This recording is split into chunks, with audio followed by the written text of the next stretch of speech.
Prokaryotic কোষের translation প্রক্রিয়ায় এমআরএনএর মধ্যে যে স্টার্ট কোডন রয়েছে সেখান থেকে ট্রান্সলেশন প্রক্রিয়াটি শুরু হয়। এই স্থানে রাইবোজোমের স্মল সাব ইউনিট এসে প্রথমে যুক্ত হয়।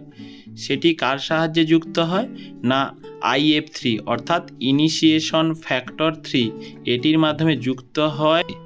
তারপর কি হয়ে থাকে না এখানে টিআরএনএ যেটাকে আমরা ট্রান্সফার আরএনএ বলি সেটি কি করে না অ্যামাইনো অ্যাসিডকে ক্যারি করে আনে।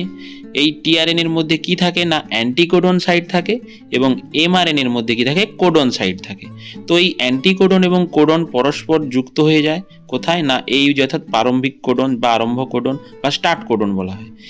এরপর কি হয় না ওই যে 30S সাব ইউনিট রয়েছে ওখানে এসে লার্জ সাব ইউনিট যাকে আমরা 50S সাব ইউনিট বলি এটি এসে কি হয় না যুক্ত হয়, পরস্পর যুক্ত হয়। এর ফলে কি 70S প্রারম্ভিক কমপ্লেক্স গঠন করে।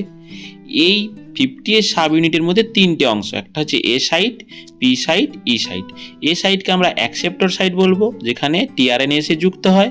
পি সাইটকে আমরা পেপটিডাইল সাইট অর্থাৎ পেপটাইড বন্ধন হবে কাদের মধ্যে না অ্যামাইনো অ্যাসিডগুলির মধ্যে।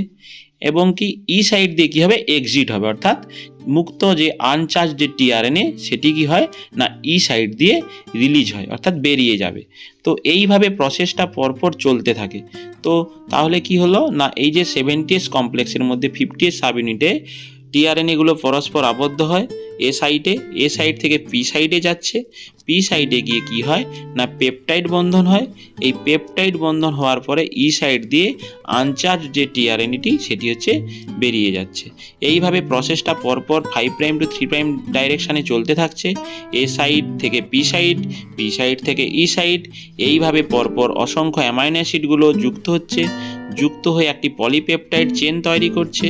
এরপর রিলিজ ফ্যাক্টর যখন স্টপ কোডন চলে এলো তখন রিলিজ ফ্যাক্টর এসে এই 50S 30S সাব ইউনিটকে আলাদা করে দিল, যার ফলে কি হয় না পেপটাইড বন্ধন ব্রেক হয়ে গেল। পেপটাইড বন্ধন ব্রেক যেটাকে পলিপেপটাইড বলা হচ্ছে, ব্রেক হওয়ার ফলে যে অ্যামাইনো অ্যাসিডগুলো ছিল বিভিন্ন চার্জ ছিল, কেউ পজিটিভ কেউ নেগেটিভ, তারা নিজেদের মধ্যে আন্তরাণবিক বল দ্বারা যুক্ত হয়ে একটি প্রোটিন তৈরি করলো। আমরা তো অলরেডি জানি যে একটা প্রোটিনের ক্ষুদ্রতম একক হচ্ছে অ্যামাইনো অ্যাসিড, অর্থাৎ অসংখ্য অ্যামাইনো অ্যাসিড যুক্ত হয়ে প্রোটিন তৈরি হলো।